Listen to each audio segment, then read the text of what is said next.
Hey, it's Brad. It's day 6 of our 30-day summer habitat marathon. It hasn't rained in over 24 hours, and today is a big day.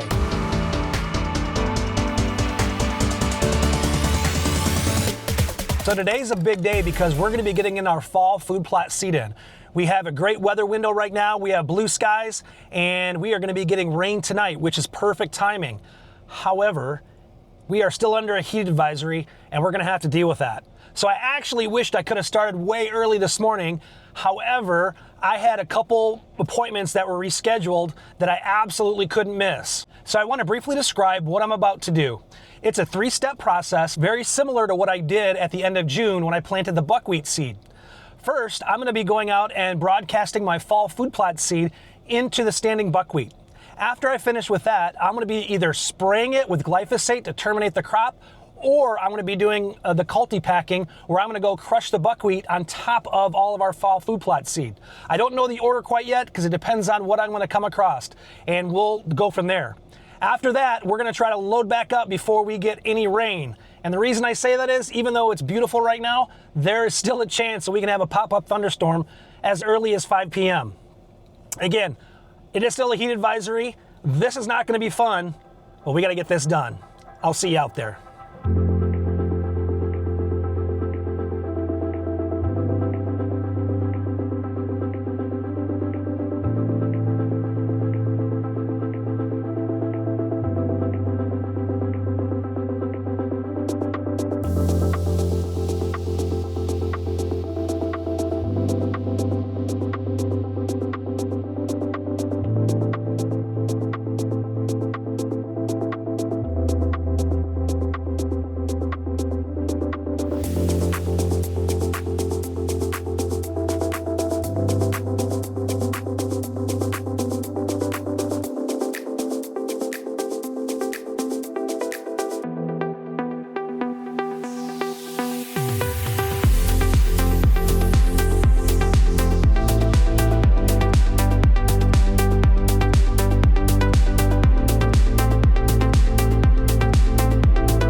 So as I mentioned at the beginning of this video, I did not get as early of a start as I wanted to. And that's because a few weeks back, an airline delay caused me to miss my connecting flight from Chicago O'Hare back to Des Moines.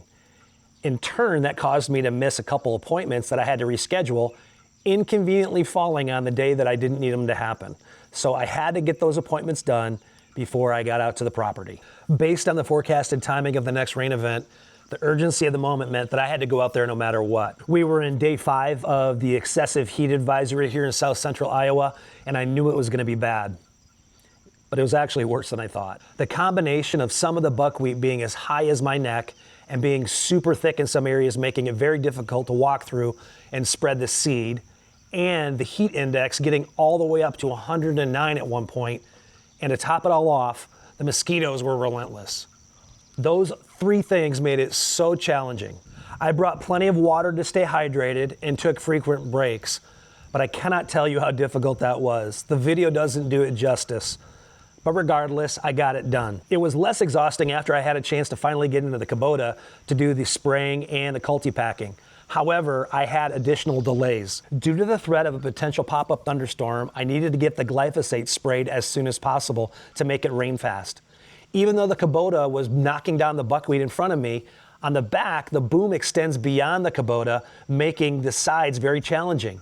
Not only was I not getting a very good spray pattern, some of the buckwheat was so high, it was causing the boom to retract. After several times of expanding the boom back out, I realized this was not going to work. It was at this point that I realized that I probably should have culti-packed first because of this issue, but it was too late because I already had my sprayer hooked up.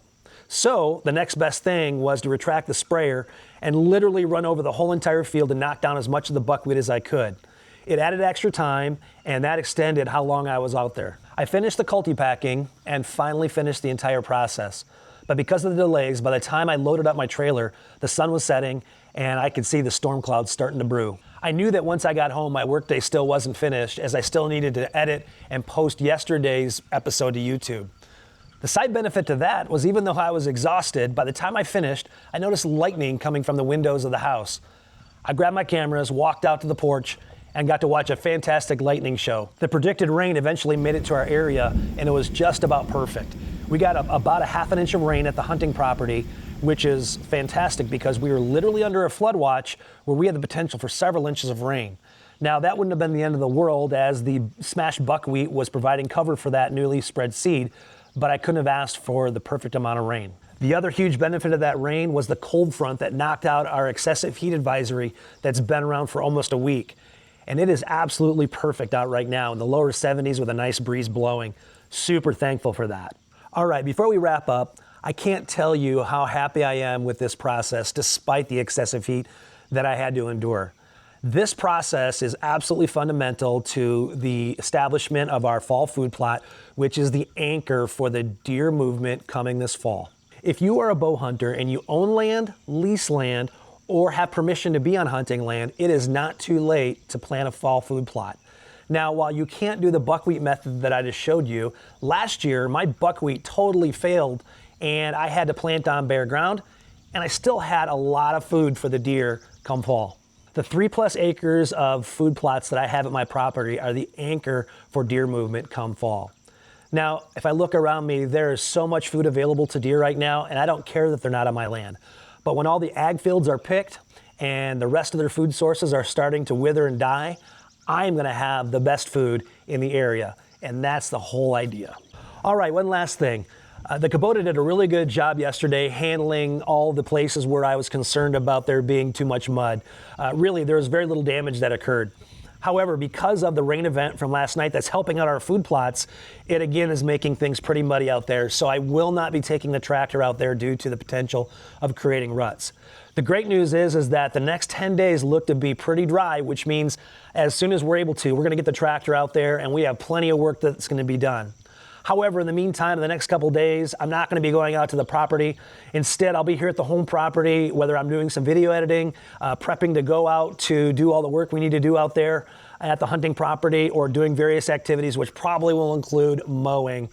Regardless, I'm still going to be putting out some daily videos, whether it's what I'm doing during the day or some of my longer form videos. I'm working on one right now from Door County that I cannot wait to show you, as I have something special in it for the viewers, and I hope you will check that out. Hey, whether you're a bow hunter, a landowner, or you're just here because you enjoy watching all the crazy things that I do, I really appreciate you stopping by.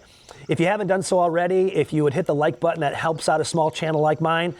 Feel free to leave a comment. I like interacting with viewers. And for those that have already done that, I really appreciate that. Hey, again, what a great process this was today. Thanks for viewing.